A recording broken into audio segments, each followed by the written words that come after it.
Thank you all for being here. As Elaine said, I'm the digital marketing and growth manager at DonorsChoose.org.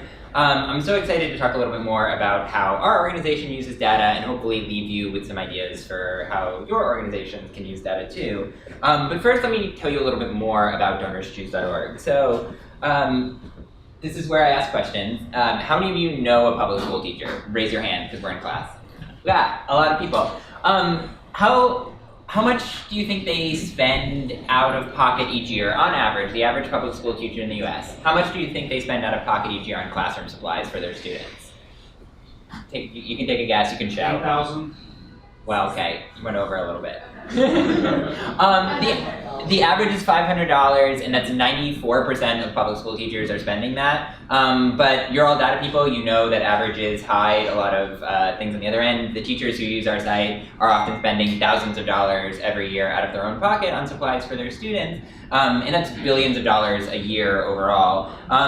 And so our founder saw this firsthand. This is Charles Best. He was a high school history teacher in the Bronx. And back in 2000, he was standing in Kinko's photocopying pages of Little House on the Prairie to give to his students so they could have a copy because the school didn't have any copies of the book or enough copies for every student. And he thought that there might be people out there in the world who would want to help teachers like him if they could see exactly where the money was going. So he went and he hand-coded some HTML to build the first version of the site back in 2000. He doesn't use this slide, but I like to use it. It looked like this. If folks were on the internet back in 2000, this was like not as unreasonable as it would look today. So his fellow teachers actually created the first couple projects. He worked hard to get them funded, and we've grown a lot since then. This is what our website looks like today. 19 years later, we were a crowdfunding site before Kickstarter and Indiegogo made crowdfunding a word. We've been in this space for a long time doing the sort of tech-driven nonprofit thing. And now you can visit our homepage and see the most urgent projects. You can search in whatever speaks to you. You can find a classroom from your hometown to support. You can find the book that changed your life as a child and give it to more students. Whatever else you can imagine. Some of the things that were listed here today, we have lots of environmental science projects to teach kids about, train our next generation of environmental leaders. We also have a lot of partnerships around financial literacy for students, helping kids be better at budgeting. So a lot of that stuff is happening on our site. And it's not happening because we want it to happen, it's happening because there's a need from teachers, and the teachers say what they need, and people out there come and help. See, what's this slide? Every project includes an explanation from the teacher about what they need, and it also includes a list of exactly the items they will get. So you can see exactly which items they are and how much they'll cost. And I think that sort of transparency, and that transparency on the project level and at the larger level, is one of the reasons we've been successful and why we've grown. So far, that's over $800 million for over 500,000 teachers. And my favorite is that 81% of all the public schools in America have at least one teacher who's used DonorsChoose.org. So we've been able to scale and we've been able to grow like this. And this has provided us, one, some really interesting data to analyze about the public school system and what it needs and what teachers need most. And data has also driven our growth, helped us make the decisions, helped us understand this marketplace and understand how to drive ourselves forward. Here's a little bit more about me. This is my background is in nonprofit marketing. Like Elaine said, I started out at the Ocean Exploration Trust in Rhode Island, helping a group of scientists advance STEM education for kids. Moved to New York and joined the Project for Public Spaces, trying to help build better cities. And then I joined DonorsChoose.org 3 years ago on our brand team to focus on social media and organic content, doing everything from writing our blog posts to making our videos, to managing our social channels. And it's actually at DonorsChoose.org that I got more and more interested in digital marketing and more interested in the data side of things. And the reason for that is because data is everywhere at DonorsChoose.org. And I'll talk about that in a minute, but right now, I am in charge of our email program and our digital marketing program. But email is really the biggest single driver of donations on our platform. So to give you context of how big that is, This is, our fiscal years are 6 months offset, so we go July 1st to June 30th, so we're approaching the end of our fiscal year right now. So far in this fiscal year, we've sent 75 million emails, individual emails to people, and those have raised over $21 million, which makes up about 30% of the revenue we get from small individual donors. So it's a really enormous part of our program. In order to get it right, we have to use a lot of data to make these decisions. Let's see.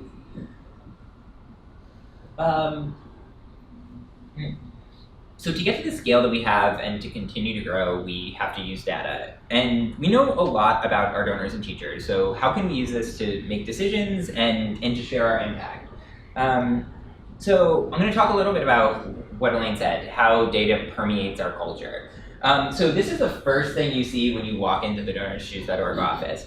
I think it's a perfect encapsulation of our organization, actually. You see this big dashboard, which shows you how much money we've raised that day, how many teachers, projects have been supported. It shows you the most supported projects, where that funding is going. And right next to it, these are handwritten thank you notes from students, which every donor who gives over $50 will get a packet in the mail after they support the project of handwritten thank you notes from those teachers. It's, I think, the largest. We can't find anyone else who's doing this bigger, so we're calling ourselves the largest gratitude operation at scale, mailing out millions of handwritten thank you notes every year. But it's this combination of data and storytelling that I think has made this so powerful. You're data people, so I added this slide back in of actually how we do it. This is our data stack. If you understand what this is, I get about, I'm like 75% of the way on the technical aspects of how this works. But actually, I don't have to be. Our data science team has put together this really great set of tools, and we live in Looker, which is a business intelligence tool. I don't know if folks are familiar with it out there, but this sort of makes all the analysis we do possible. And it's really not a tool for our data science team, it's a tool for everyone at the org. This is a picture of all the data scientists on our team. No, this is our entire organization. But all of these people work in Looker, and all of these people are using data for their jobs. Our operations team uses it to analyze and reduce the amount of time it takes them to ship projects to schools. Our customer service team uses it to study the issues that are coming in, requests from teachers and donors, and improve our website and our processes so they get fewer customer service requests.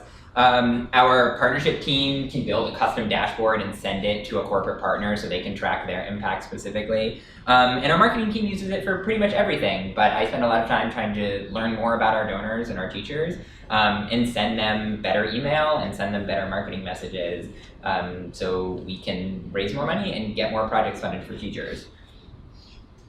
So these are our, I should have put these on the other side. Hey, these are our core values. The one that I highlighted is transparency, and this is something we take really seriously. It's part of the core, it's really like the essential piece of our model. And I think the way that we have tried to differentiate ourselves, now it's less of a differentiator because I think lots of nonprofits have come along into the idea that you should be able to give people a look into where their money is going. But for a long time that wasn't terribly common, and that's what Charles pitched all the time to corporate partners. You can see exactly where your money is going, tell you which project.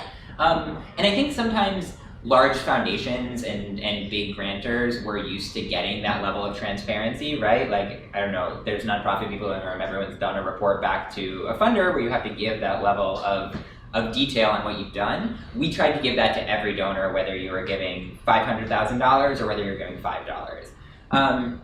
And you can see that publicly on our website. This page is due for a facelift, but it's one of my favorite on the site. You can see at any point a live update of exactly the impact. You can filter it and see the impact by state. And for people with some data science background, we offer a public version of our Looker instance. So you can go in and actually analyze, it's not all of our data, obviously. We have some confidential information we don't include. But you can go in there and you can analyze and try to pull out trends in education for yourself. Okay, so diving in a little bit more, just some of the ways we use data at DonorsChoose.org. I'm going to talk a little bit about how we use it to make decisions, talk about how we use it to understand our marketplace, and I will talk about how we use it to share our impact. So diving in first, data helps us make decisions. And I think once you've figured out the technical part of a data infrastructure, which happily I did not have to do, although we're trying to get a new email service provider, so I'm learning a lot about the ins and outs of the technical infrastructure that undergirds our program. I think the hardest part is figuring out what to measure, right? Like, once you have something like Looker installed, I can look and figure out and do whatever analysis I want. Figuring out what is actually important to look at and what is worth my time to look at is actually the bigger challenge. My job as a manager on this team is to figure out what is important. And I think I try to think of that in terms of what we look at daily, what we look at monthly, and what we look at daily, weekly, and monthly. And there's also things we look at every quarter, things we look at every year. But ultimately, you have to decide. And I think this is an email we get every morning. Everyone in the organization gets this. It has the revenue we raised that day, and it has the number of projects we funded, and it has the current success rate of projects on the site. A couple of other key stats that everyone in the org cares about. This is what we're all working towards. And then weekly, I might be looking at a different dashboard in Looker. I might be looking at a dashboard that shows all of our top 20 automated emails and checking to see whether they've declined in open rate, to see whether we have a deliverability problem, or checking to see whether they've raised more money than usual and trying to figure out what's going on. And maybe monthly, I'm trying to make more strategic decisions. I'm looking at big dashboards and trying to understand what part of our marketplace might be having an issue. Are teachers not creating as many projects as they were before? Are donors not funding as many projects? It gets a lot more nuanced than that, but I don't need to go that deep. And everyone has a different flow, and I think that's what's great about the tools we built, is that my associates are working at a very different level and looking at different kinds of data. Then our CEO is also looking at very different kinds of data and figuring out what every person in the org needs to do their job properly and to make the decisions that they need to make. I mostly use screenshots from our website, but I found this picture online, which I thought was a very good explanation of how our marketplace works. I keep using the word marketplace because we actually think of ourselves in a lot of ways as like something like Etsy or Airbnb, where we have two sides, right? So we have teachers creating projects and we have donors giving to them. And they have to always remain in balance, right? If we have too many teachers and not enough donors, teachers are not going to get their projects funded and they're not going to get the supplies they need. If we have too many donors and not enough teachers, donors are not going to be able to find the project that speaks to them, and that's what we're promising. So we always have to make sure that these two things are growing in tandem. The reason I chose this instead of just a regular balance, they have the same image with just two stones, so I think this is just a stock image series for people who need things like this, is because there's lots of different pieces of this, right? So some of our donors come because they were referred by a teacher. Some of our donors come because they see us in the media. Trying to keep all of these different pieces growing at around the same rate is a big challenge, and it's one that we turn to data to help us solve. So we figured out this year that our slowest growth has been in new donors who are not referred by teachers.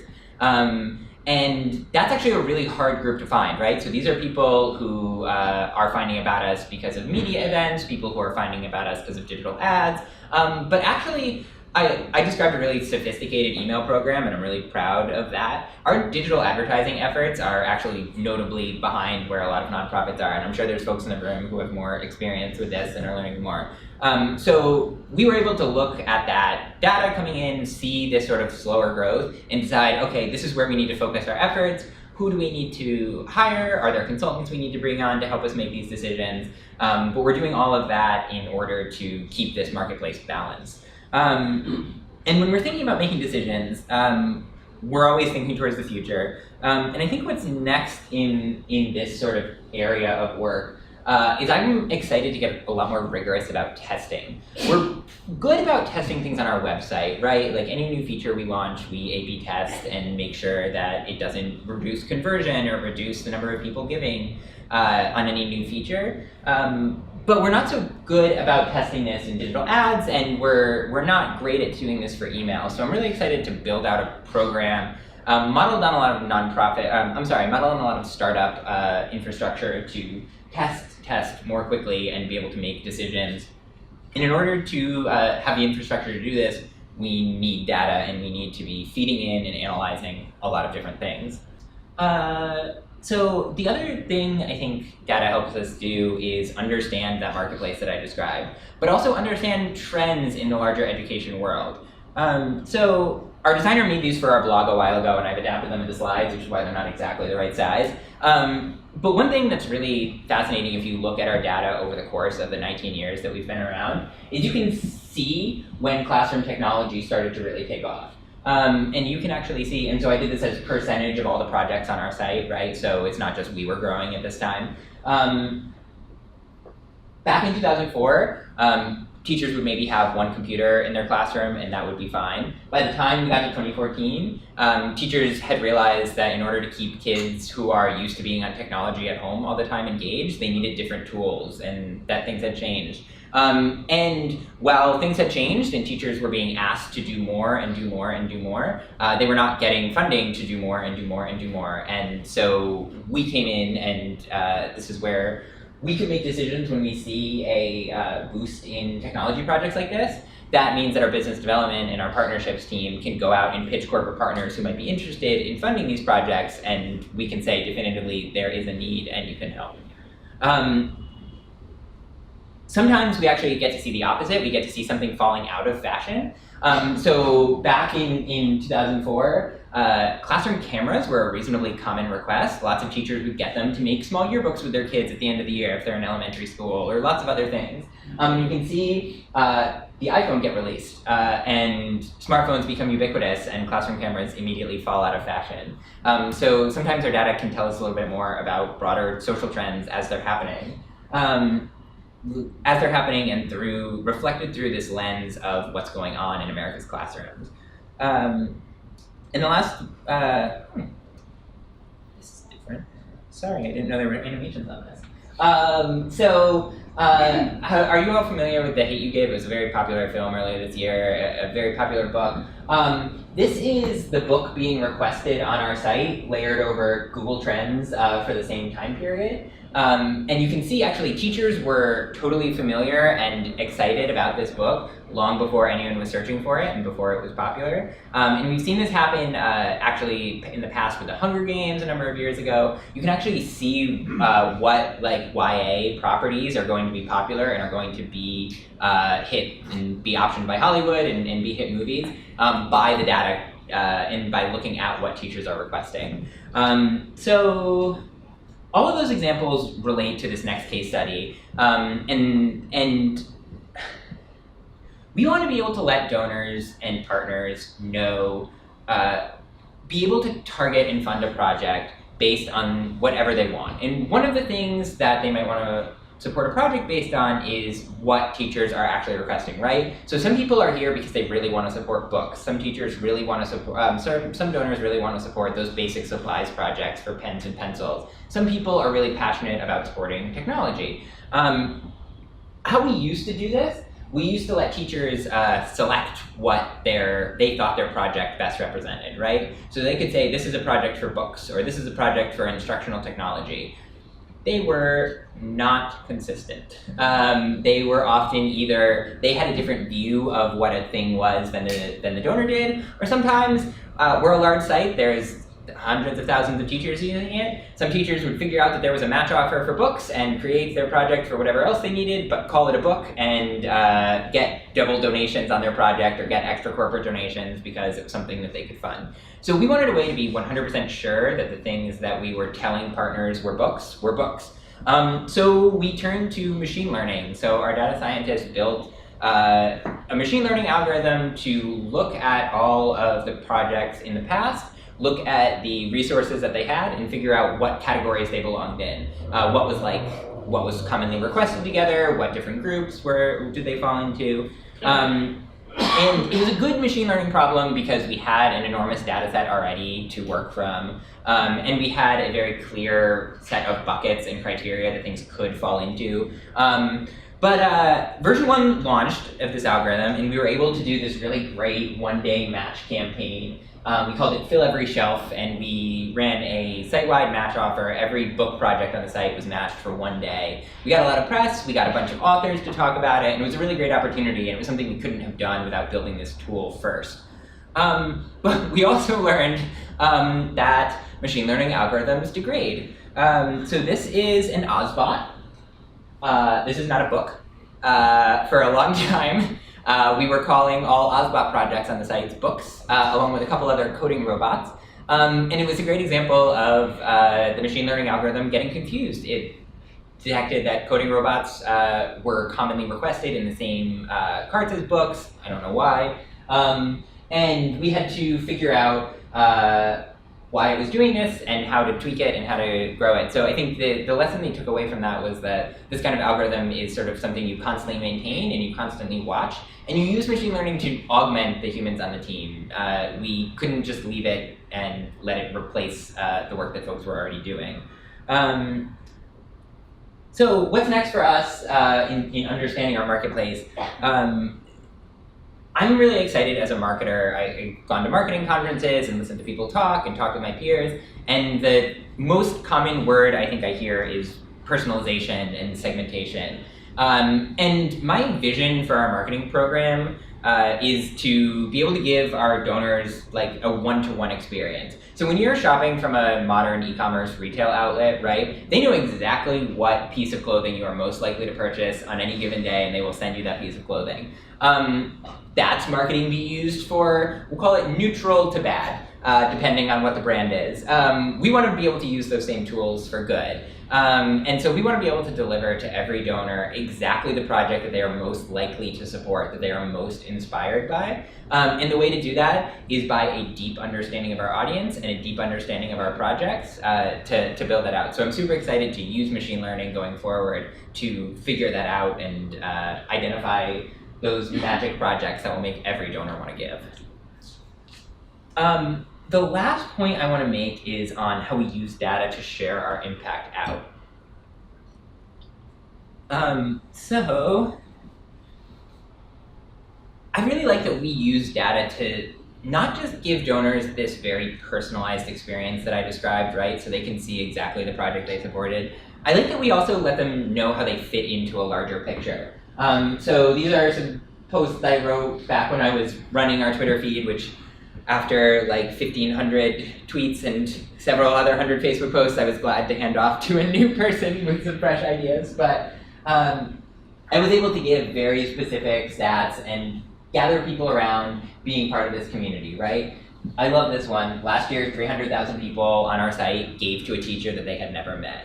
That explains to teachers what we bring to the table and why they should create projects, and it helps donors feel like they're part of a community. And I think one of the best examples of this is our millionth project. So last January, we were coming up on 1 million funded classroom projects. We felt like this was a big milestone that we wanted to celebrate. And we did it with a match. So we got some of our we've picked up influential friends along the way, folks who have supported us, who have a large following. We asked them to post about it. We had a spot on Good Morning America. And we were able to do this really cool personal impact report. This is like the lowest key version that we could have done, but we kept it simple, and we sent every donor who had given to more than 3 projects exactly the number of projects they supported, and they could click into the email and get this donation report page that would show them all the projects. We were hoping to remind them what it meant to the teachers they had supported in the past and that they were part of this larger community. This was a really effective email for us. This one drove over $250,000 in revenue, and it drove a lot of site traffic. It drove a lot of site traffic. This is a map of our traffic on that day. Normally, things go in straight lines. All of these little valleys throughout there, that was this. And that was bad. But the reason that happened was because we had figured out this really powerful campaign and this really powerful moment that so many people were excited about it that we were not prepared for so many people to be excited about it. But I think the reason this campaign was so engaging and why this was the one that crashed our site when nothing else had was because we found this really powerful mix of data and storytelling to merge together. What's next? We want to turn that impact email I shared into an automated thing that goes out. So we want to build this automated personal impact report email that goes out to every donor when they've given to more than, 3 or 5 projects, and shares that impact with them and reminds them what a powerful effect they're having on these teachers and on these donors, and do more to remind people just how important it is to support these teachers. And we want to do that on their timeline, not ours. So we want to be able to send them this impact report when they have just given or when they are most likely to give, and not when we decide to run a big campaign. So moving away from these big time-consuming one-day events and towards a more personalized and an individualized marketing flow. So I'm going to stop talking in just a minute. Here's the things we talked about. And here's a couple of lessons that I think are worth taking away from this. So try as hard as you can to turn everyone into a data scientist. The more people in the organization who are bought in and using data to make the decisions, the easier it is to speak the same language, and the easier it is to get people on board and excited about the projects you're working on. And the less hard you can have a small data science team, because they are there to troubleshoot and they're there to advise, and they don't have to run every query you need for every single piece of data. I think we've done really well at testing everything and trying to get personal, what I've described, and we have so much more to go. But there's so much you can learn from doing this kind of work, and by not assuming you know exactly what to give a user, and by letting them tell you what they need. And lastly, and I tried to do this all ease, and so this is a bit of a stretch. Try to stay on the cusp of new tools, right? Find something like machine learning that for-profit corporations are using to such great effect, and find a way that it works for you. And don't just use it blindly, but find a great way that it works and it fits into your strategy to help keep you ahead and keep you exciting to folks out there who are used to getting all of these really deeply personal marketing emails from every corporation under the sun. You should be able to do the same thing for them. So that's it. I can take questions now, of course, but you can also email me here if you have anything else, if you just want to talk or you want to share knowledge about data or anything else. Thank you for listening to me drone on.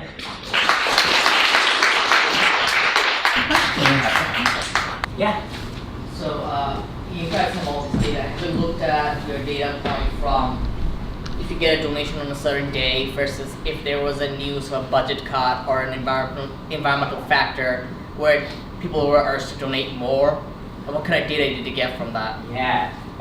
So we haven't looked at this. So the problem is there tends to be, from the teacher side of things, a little bit of a lag, right? So we won't see projects immediately after a budget gets cut. And so you don't see it on that side of the marketplace. We do see it on the donor side of the marketplace. The biggest example of this was back in 2016. We saw a boost after the election, like most other nonprofits who were sort of dealing with an issue that was at stake. But when Betsy DeVos was being confirmed back in February 2017, and education was in the news, which education is not often the top news story, we saw a huge surge in donations at that point, and directly attributable to that. But on a smaller scale, we haven't done this analysis, like looking at the state level news, right? And it's because often we don't even know, right, when North Carolina or when Arizona makes a budget cut. When teachers go on strike and that makes the news, we can see similar boosts.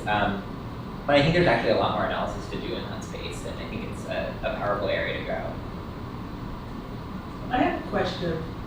What has been your learning around the types of requests you get based on the neighborhood geography? Is there consistency in the types of requests the teachers are making based on the socioeconomics of the areas? Yeah, so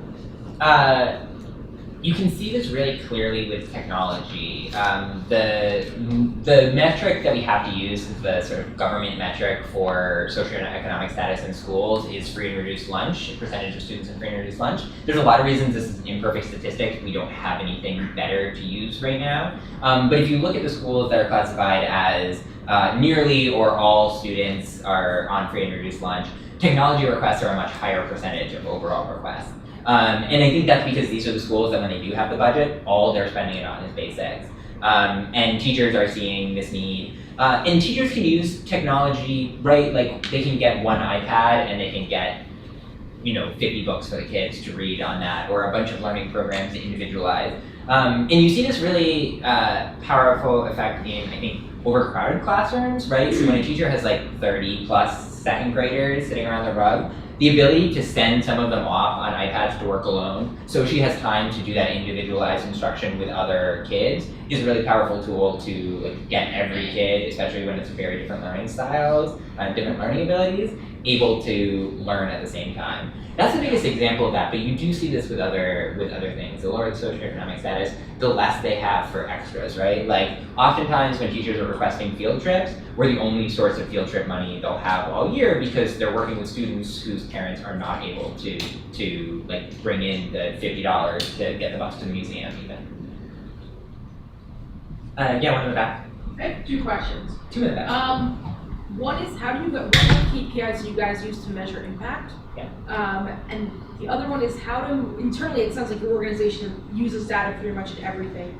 And at my organization, I'm having the exact opposite problem. Nobody uses it whatsoever, and I build all these really cool dashboards so how did you guys get the culture shift in your organization to integrate data into kind of everybody's role? Okay, I have a really good answer on the first one and probably a not helpful answer on the second one. So the first one though, our big metric and our big top line goal that everyone is looking at all the time is just total revenue, and it's total money we've raised and delivered to classrooms. But within that, teams have their own, and my team, we're very focused on specifically money from individual donors, not partners, and specifically focused on things like teacher success rate. So making sure that right now we're sitting at about, we usually hover between 77 and 81%, and making sure that that's the number of teachers who are posting projects on the site whose projects are getting successfully funded, and making sure that that remains high is our those are the big KPIs that we look at sort of cross team, and every individual team has their own. Right. And then for building a data culture, honestly, it comes from our CEO and it trickles down, and he's very bought into this idea that this is the correct way to make decisions, and he talks about it all the time. Every day we get the dashboard, and every time we have an all-hands staff meeting, the first thing he does is pull up that dashboard and talk about how we're doing on the numbers, how we're making progress towards our goals, and what we should do. And that has sort of progressed downwards from there, and I think that's not helpful because the CEO is probably the most difficult of all the possible things to change in your organization. But one thing that has been really helpful, and I think can be more bottoms up, is our data science team ran a training series called Data Masters. It was happening just around the time I joined the organization, and they haven't had time to do another one, and I hope they do. But they basically brought a cohort of about 20 dedicated staff members who wanted to learn more, who were not data experts, who could maybe go pull a dashboard in Looker, but didn't know how to do any more complex analysis. And they sat them down, they taught them how to do it, and they taught them not just how to do it, but how to be a representative for their team, and how to help their colleagues who were less data savvy. Because not everyone in our org is super tech savvy, but they all are sitting next to someone who is able to help them and guide them through when they have those questions. So sort of democratizing it and splitting out so the data scientist and the one person who cares isn't the only one who has to answer every single question and make every decision. Does that help at all? Yep, We'll talk a little about bit, but like... Yeah, I know, everything is, I've worked in nonprofits who are not at all data savvy, and I know how frustrating it can be. And you got a question now? Yeah. Sure. To what degree do you guys bring in education domain experts, specialists beyond all those great functions like marketing, sales, and analytics? We hire a lot of former teachers who I think are give us a very important few into that sort of ground level of what teachers need.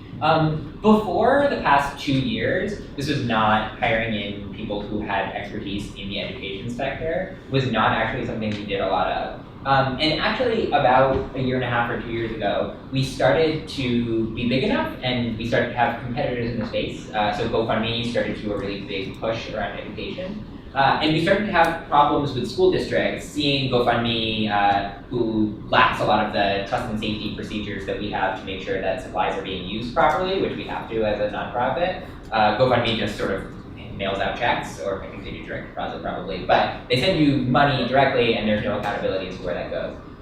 And so districts started banning crowdfunding altogether, which took us along with it. So we've had to hire and work with a lot of ed folks since then. But specifically around that sort of district level, understanding the needs of districts, we are not involved heavily in the sort of like higher level policy or reform conversations that go on. And we are probably one of the only organizations, I think, that can tout the founder of Teacher America and the head of the NEA, both on our board of advisors. And that's because we sit very cleanly in between, I think, a lot of the different factions of the education space. And we do that by focusing on teachers, right? So we just are working directly with teachers and asking them what they need and getting them what they need, and not trying to make those higher level decisions and leaving those fights to other people. I think there's one more, yeah. You had a couple of competitions of Kaggle. Yeah. And I was wondering, is the work that you receive from people who compete in those, does that ever make it into production, or like how helpful is that? And if it is really helpful, do you have any, or does that translate into any tips for as a marketer working with a highly technical but not necessarily fundraising expert data team? That's a great question, and I haven't, our data science team ran those, and I'm familiar with the end results a little bit, but I'm not the best person to answer that question.